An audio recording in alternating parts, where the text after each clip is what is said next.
microphone.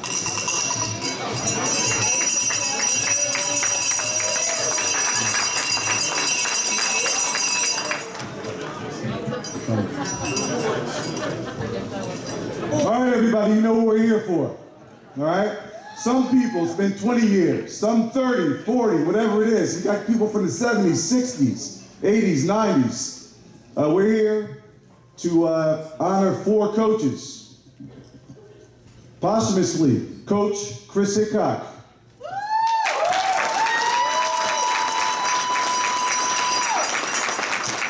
Coach Jan Beliveau.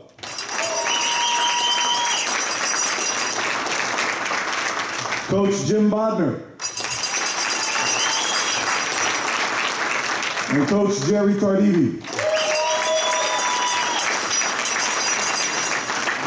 All right, they're going to be in here in about 2 minutes. When they come in, I need a standing ovation. Let's give them hard. If you got bells, you got bells. If you got whistles, do the whistles, everything. We're going to go off, all right? You got it? All right, let's go.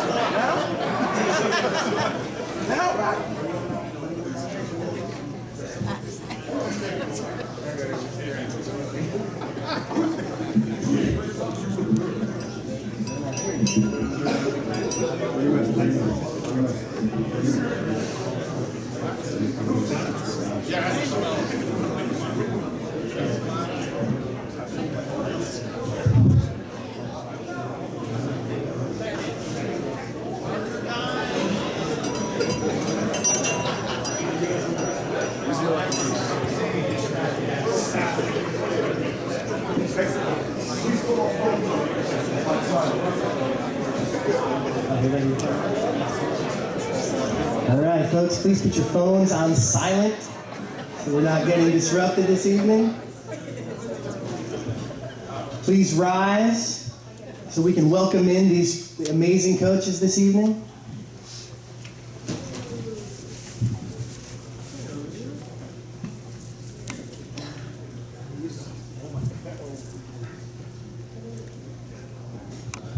Let's bring them in. The Dover coaches that have us all here this evening.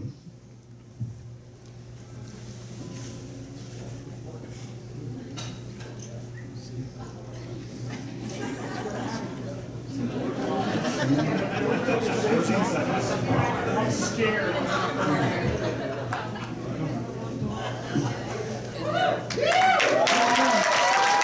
Cheers, folks.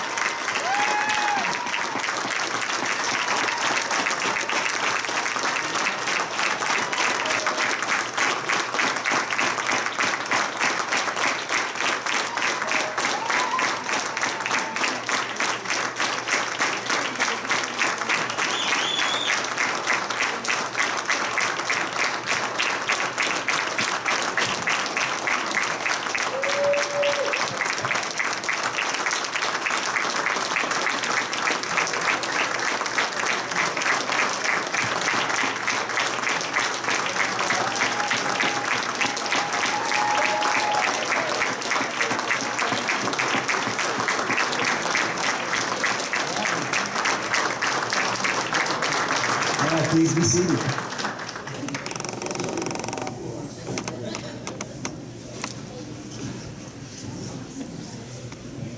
Good evening. I'm Tom Chirip from the class of 1986, the first 1984 state championship football team. Standing on the shoulders of giants, admittedly. Thank you so much for coming this evening. Seeing all of you here is definite validation to the work that Rodney and all the organizers put into getting this thing together. It's just great to see everybody, and thank you so much for coming. Thank you so much to all the guys who were there this afternoon. That was just absolutely an incredible experience. Knowing that all you guys out there felt the same way I did. It was just insane hearing story after story after story of all the great football stories that we heard. My comments tonight are entitled, I Carried It With Me. I carried it with me. It's always been a part of who I am, as a part of you, as it is a part of you. And that is what bonds us together. We gather here tonight for a great many reasons. To remember the good old days, to honor the coaches and staff, to remember and renew the bond that ran through all of our lives and the lives of generations of people that make up the Dover football family. From a very young age, at home, you knew how important Dover football was. My brother Steve was on the first championship team before there was even a state playoff. Coach Bill Arway, some of us know, some of us don't, lived across the street from me, and I knew him as Uncle Bill. If you knew Coach, he was an essential part of building the foundation that many of us stood on upon that time. Coach Arway was the one who said, "Come to Dover. We'll tell you right now, we're going to run the football. Try and stop us." That's what Coach Arway did. I got to talk to him a couple of weeks ago. He called my folks. I got to talk to Coach Arway. It was pretty cool. Dover players were our heroes, and we only dreamed of one day stepping onto that field. That was a hard-earned dream for many of us, and we were very fortunate enough to have that chance. Still, I carried it with me. I've humbly carried our championship and that tradition with me throughout my whole life. I believe that it took time and space to truly realize how special that was. Through college and my teaching career, there was always a really strong reaction by people if I talked about the championship. Over the years, I began to realize how few of us there were. State champions. And still, I carried it with me. As I raised the children of my own, I try to instill in them the lessons I learned on and off the field. Lessons like, you never stop till the whistle blows. If you get knocked down, you get up and you hit somebody. And my favorite came from Coach Hicok. If you can't remember the play, just hit somebody. I did that a lot. Yeah. I'll finish with this thought and a challenge to everyone in this room. Let's not let tonight be simply about nostalgia. Remember the sea of worn-out old jackets worn by old players of the past that stood in the end zone every game. We walked through those old jackets, worn from years of use, to get to the field. Those guys cheered our triumphs, supported our losses, but above all, they were always there in the end zone. And rightfully so. Back in November, we were those old guys at the end zone, talking, watching, supporting that team. Perhaps there's a new lesson here. How fun was that? How fun is this? Maybe those old players standing in the end zone, game after game, knew something we didn't, but we sure do know now. That field is special. That tradition is important. They passed the torch to us. Let's all do our best to get to the games. Wear your pride, support the new Dover. It may be a little different from when we were there, but I think if you really look close, it's not that much different at all. Thank you, Rodney, for relentlessly spearheading this reunion, coaches, and all my football brothers, for a lifetime worth of pride. I'll always carry you with me. That's it. Break.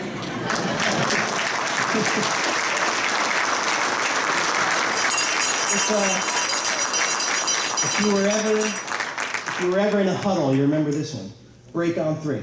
1, 2, 3. Ready? Break!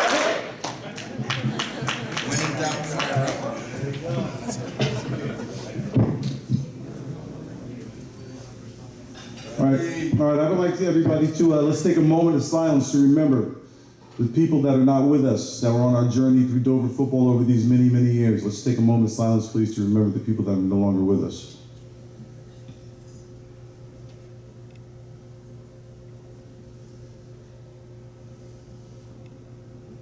All right, thank you. All right, here we go. We did it. First of all, we did it. We have 150 some odd people in here. We did it. Let's give a hand to everybody. All right?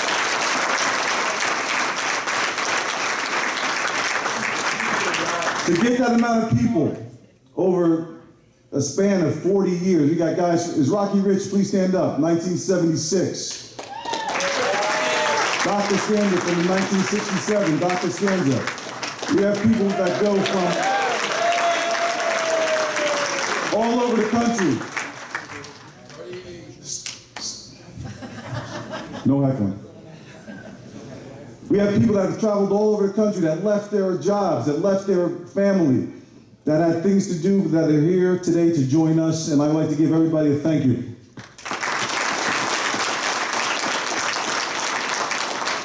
There are many people that helped me on this, Facebook, Twitter, things like that, supplying things for the website.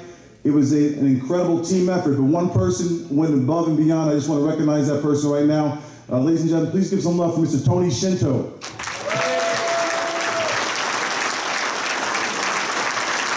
He was relentless, Tasmanian devil type dude. I never met him until October 10th of last year, but I consider him my brother. Scott McDougal, thank you. Glenn Miller, thank you. Kathy Miller, thank you.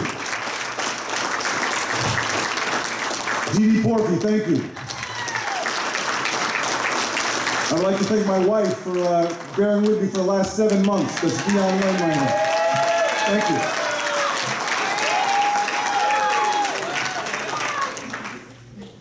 I have not seen many people dressed like this in a long time for Dover. Never. As a matter of fact, I've never seen it. We look clean. All right, we're good. I would also like to thank Booten for sacrificing their bodies against us. Mount Olive, Parsippany Hills, Mars Hills. I give the finger to Randolph.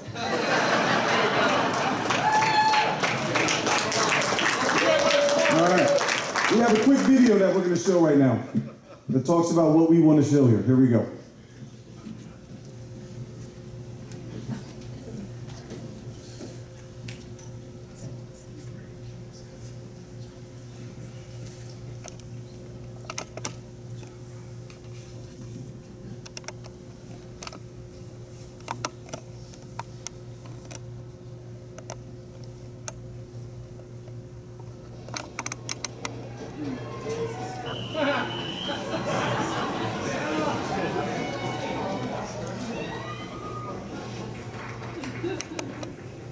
At this time, I'd like to have our head coach, Coach of the Year, Jerry Carnegie, to come up. We have a presentation for him.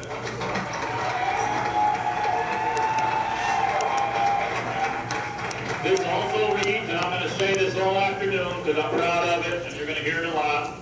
Dover High School, 1984, state champions, North Jersey, Section 2, Group 2, Jerry Carnegie, head coach. Isn't that a beautiful program?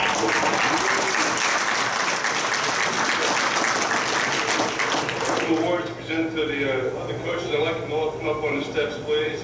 Begin with Coach Jan Bellabo.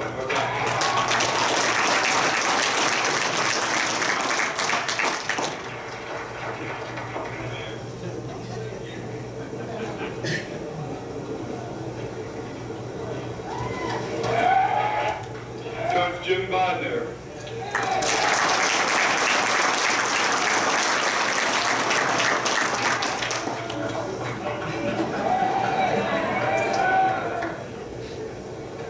Coach Chris Hicok.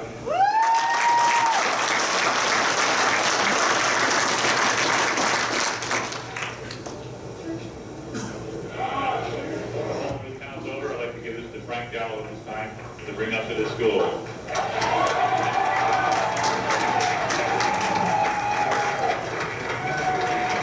Frank wants to say a few words. Come on, Frank.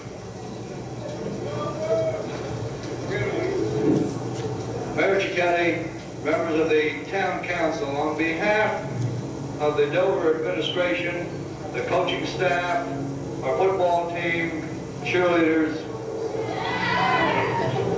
we want to thank you for this wonderful trophy.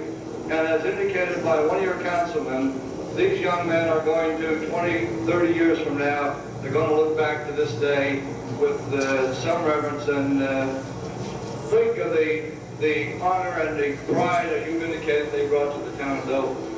We at Dover, thank you, sir. Good evening. It is my pleasure to be here this evening in the cradle of Dover football tradition with members of the 1984 state championship team by the occasion of the 30th anniversary of their achievement. Dover football and the institution that it has become over decades is not only an asset to the school system, but a source of true pride for our entire community. Every resident of our town benefits from Aunt Aldi Pizza, the triumphs of our youth. For that reason, as the proud mayor of the town of Dover, it is my honor to recognize the 1984 team with a proclamation of the mayor and board of aldermen. How wonderful it is for our community that 30 years after their victory, the men standing on this field sacrificed time with their families this evening and traveled significant distances to return to their hometown and stand on the same field where they defeated Ward Hills High School to inspire a new generation of the Dover football tradition.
All right, I'm going to start off with Coach Hicok. My name is Rodney Lane, but I'm also known as, anybody know? Night Train. Night Train. Thank you. Before that, I was known as Fuzzy, so Night Train is more aggressive, than the name Fuzzy. Night Train Lane was given to me by Coach Chris Hicok in 1982. I was a young man that played football for the first time as a freshman, the first time I ever played football, and due to my vicious hitting ability, he called me Night Train. All right? I've been called that name for 30 some odd years, and I answered to it every time except for one time. I was called to the office, Rodney Lane to the office, that type of thing, so you go down there. At the time, the vice principal was Mr. Becker, all right? And there was some graffiti going on. Is Noel Blackman in here? All right, there was some graffiti going on in the school, people joined, and at that point, Night Train, like I was writing it everywhere. I had dances, I had raps, Night Train this, Night Train that. All right, so I was into that. I embraced it, all right?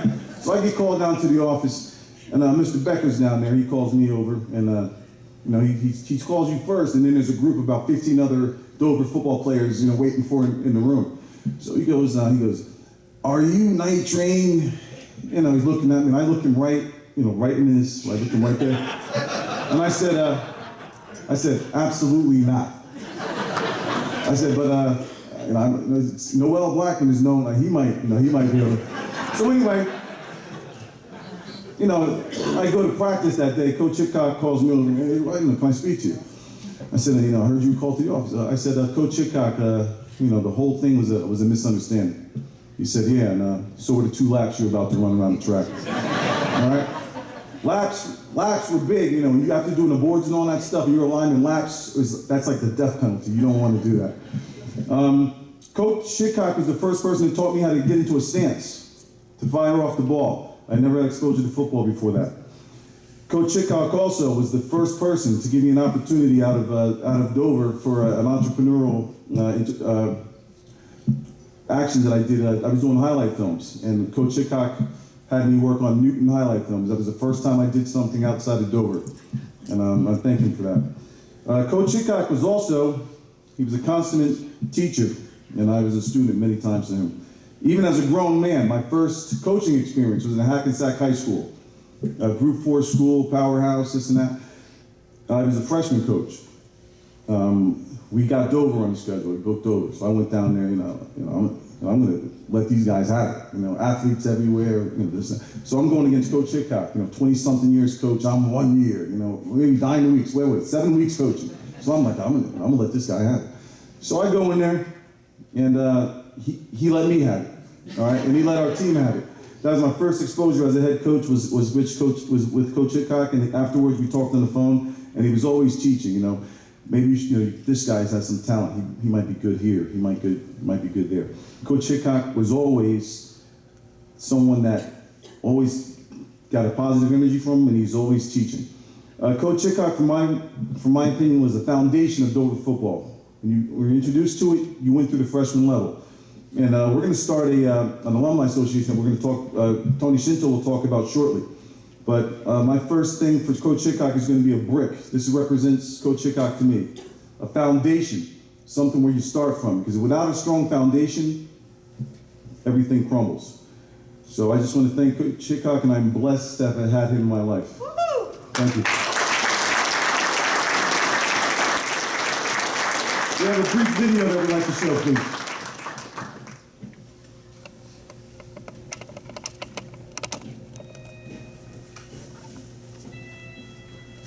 Coach Chris Hicok had a freshman year football coach. I believe I broke my arm second or third game of the season. So I didn't really get a chance to finish that freshman year with him, but most of my experience with him were in wrestling. He was my wrestling coach. And, a great coach, man, great motivator, wouldn't let you quit, always pushed you, always, when you look into his eyes, he had fire in his eyes. And no matter what challenge you were up against that day, he gave you the drive and motivation to know that you can overcome that challenge, and that he had your back. If you needed that advice, you could look to him, and he was right there with it.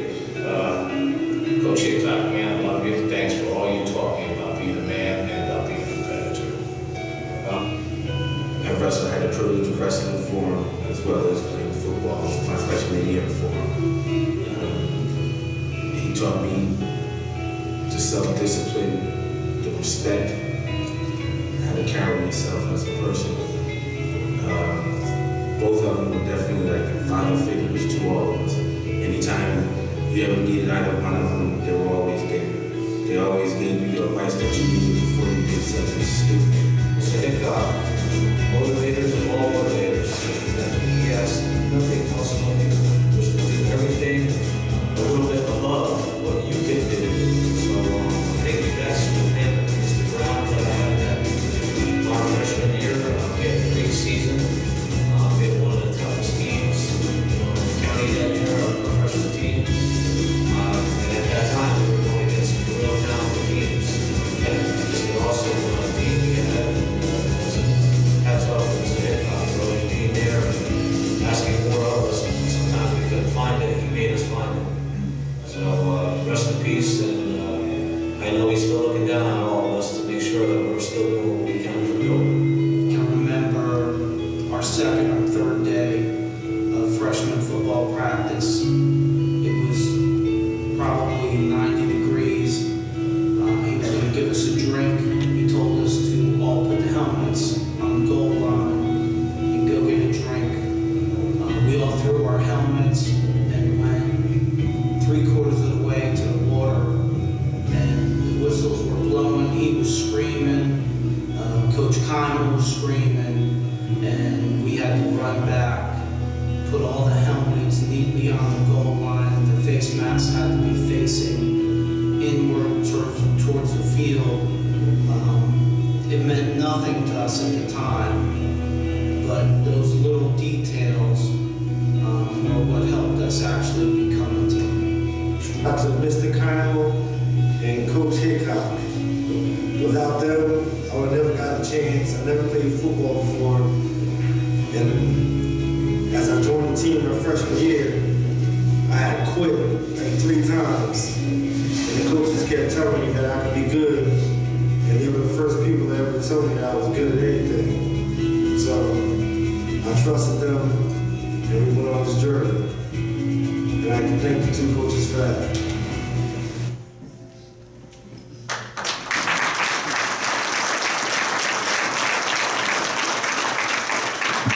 All right, I'd like to bring Scott Hicok to the podium, please.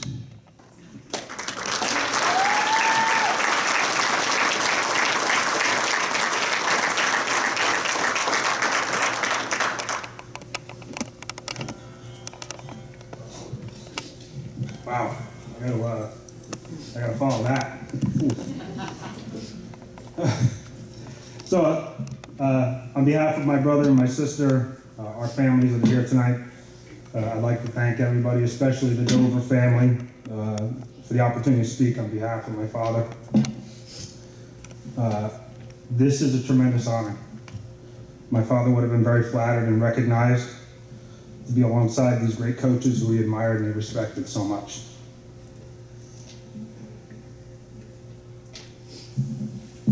So when I'm thinking about what I'm going to say tonight, I'm thinking, I know I'm going to do a Coach Hicok speech.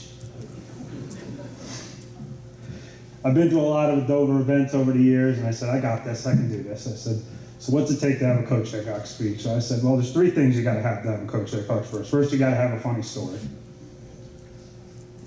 Second, you need to reminisce.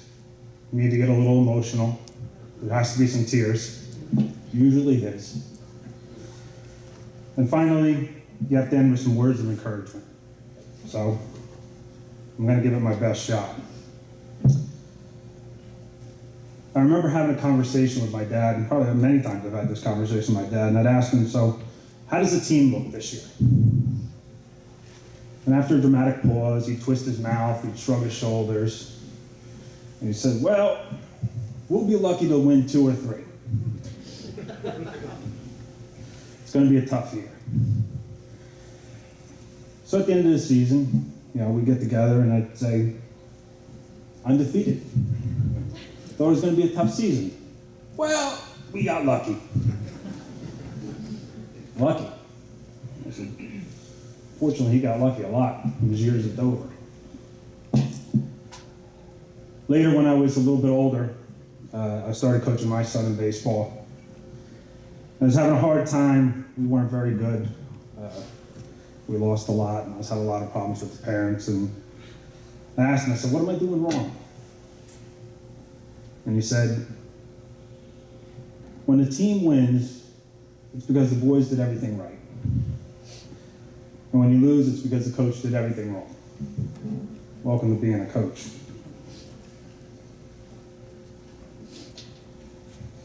My father, the coach, as we all know him, loved Dover High School.